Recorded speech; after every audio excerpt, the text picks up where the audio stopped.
He walked into court a free man, haunted by 10 lost years behind bars. Now facing the judge again, Anthony Domingo pleads for one last chance at redemption. But as his words falter, the truth of what happened inside that barricaded home begins to surface. Opportunity to review the report. Yeah, Judge. Yes, sir. Are there any additions or corrections? Nothing to finish, Judge. All right, Mr. Lewis, you may proceed. Judge, with Mr. Domingo, there was a situation, of course, where he had not been out of custody long at the time when he picked up this case, these two cases here. And when he was released from custody from TDC, he had made several strides as far as trying to get stable, as far as maybe finding somewhere to live, stable job, doing what he needs to do. Unfortunately, some of his decisions as far as who he was involved with at the time did not help matters. He also, according to see from the PSI, that there was some drug use that was going on. And from talking with him, I think a lot of that was self-medicating from a lot of the things he dealt with while he was in TDC until after. He lost several family members during that time period, and I believe he even came home to family members that was ill and lost them shortly after. And we believe that community supervision would have the structure of things, of vehicles that he would need to be able to address those issues, address any anger issues that would allow him to not be in this situation again. I think his attitude, which is clear from his additional statement that he gave in regards to how he feels about the situation he's put himself in, as far as wanting to move forward and be productive. I think even probation and their recommendations as far as, allowing the court to know that there are things that are available there that could help him to not be in this situation again. And that's what we're asking for, Judge, is that he's given that opportunity. Like I said, in that short time, he did make, a lot of strides. And I believe that going back to TDC at this point would be very counterproductive to his future that he still has out there for him. He's still young. He still, will have a life there afterwards. And he, as well as Mr. Domingo, would like to address the court as well. Go ahead, sir. Well, Miss, it's like this. I just got done doing 10 years before, 6 months before I got locked up. And I wasn't doing nothing besides really going to work and taking care of my son and helping my aunt out. That's what I say with trying to get myself together. And basically, Miss, like I just feel like, I don't really deserve no time, like, cause the thing is, like, you're gonna do what you want to do, Miss, but my thing is, like, I'm not a bad person. I don't get into stuff, My only thing is going to work and prospering and helping my family prosper and being up for my child, And he was staying with me before this happened. Since I've been home, he's been staying with me, because I've been out of his life since he was 1 year old. And I just want to be able to at least finish. Was it your kid or another kid that was in the house that day? It was my child. It was his son. Okay, so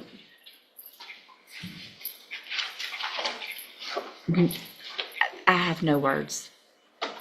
You barricaded, you were out of prison. You'd served 10 years. Yes, ma'am. You grew up, more mature. You have an opportunity at freedom. Yes, ma'am. You say you're not a bad person and you were doing things great, but you got out, you started using drugs again. You barricaded yourself inside a home with a gun with your 11-year-old so that the SWAT team had to come out? I didn't barricade But you don't deserve anything.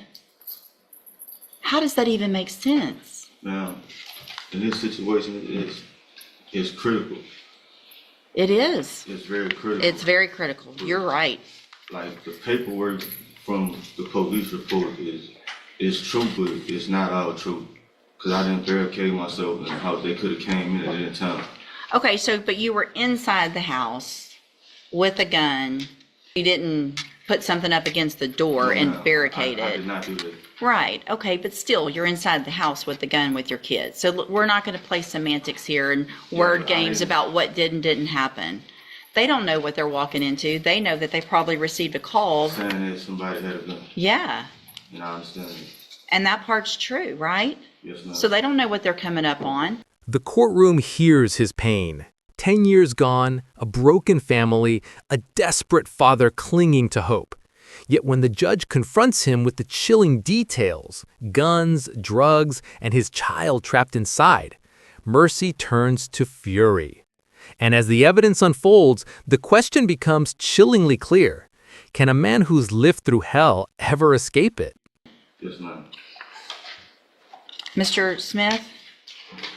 Judge, the Ring camera that was associated with this also showed that he was brandishing the weapon, threatening to kill the paramour, and he's had,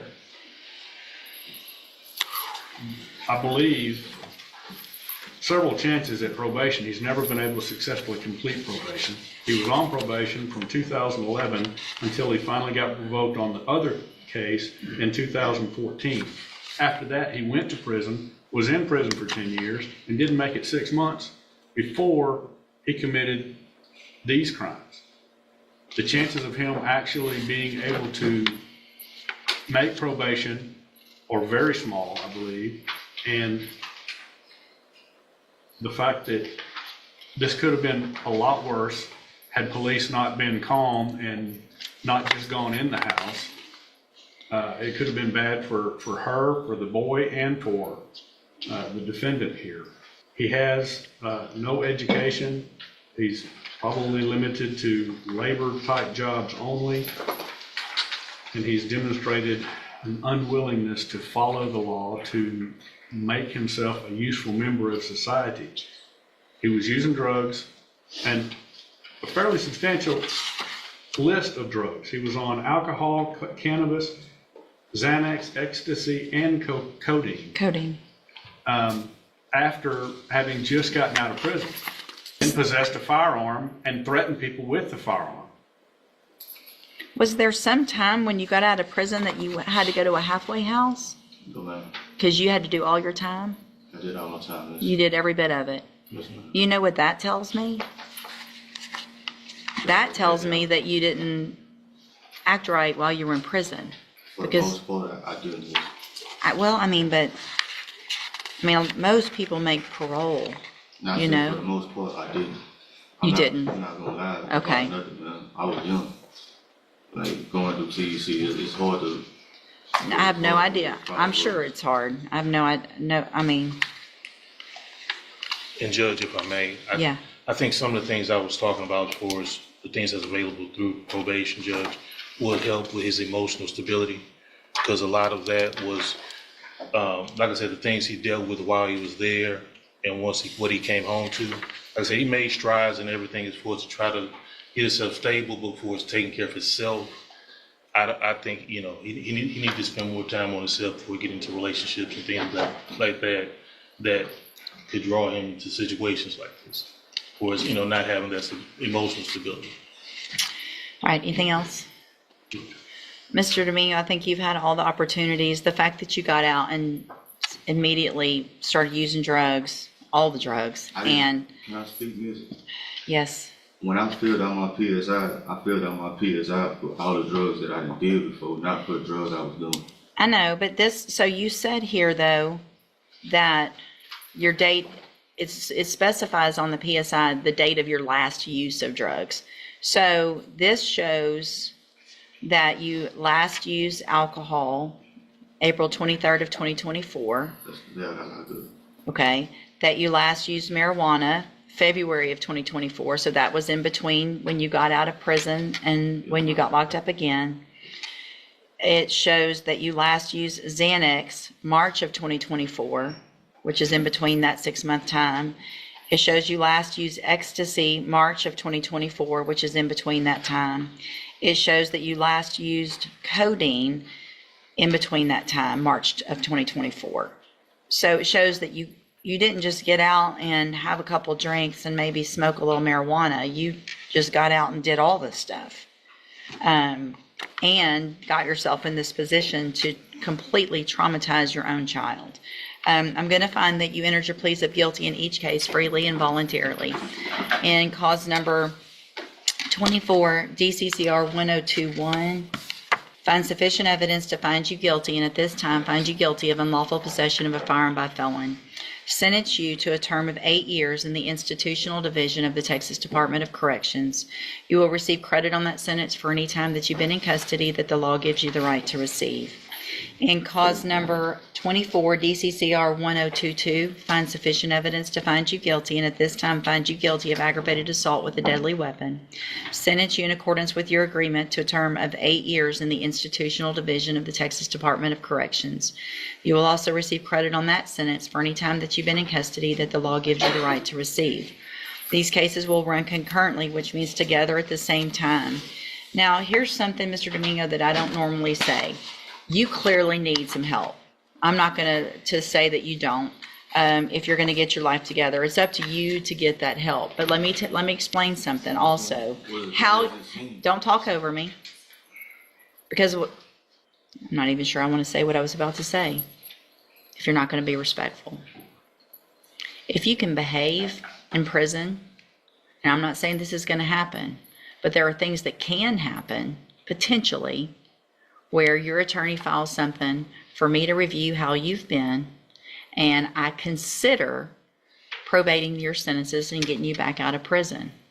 But I can assure you of this. If you get to prison and act like you acted for the last 10 years when you were in prison, then you'll be there for the whole 8 years on these. That's going to be your decision. All right? I'm handing you the trial court certification in each case that shows these were agreements that I followed, so you waived your right to appeal. I'm also handing you the written admonishment, regarding your ineligibility to possess a firearm or ammunition. Because of the judgments entered against you, you're ineligible under Texas law to possess a firearm or ammunition. Possession of a firearm or ammunition could lead to charges against you. Firearm is a legal term, and you should read that written admonishment I provide you to see what devices qualify as a firearm. If you have questions about the laws that make you ineligible to possess a firearm or ammunition, or about how long that lasts, you can talk to Mr. Lewis. Obviously, you know that information, but I'm required to read it to you.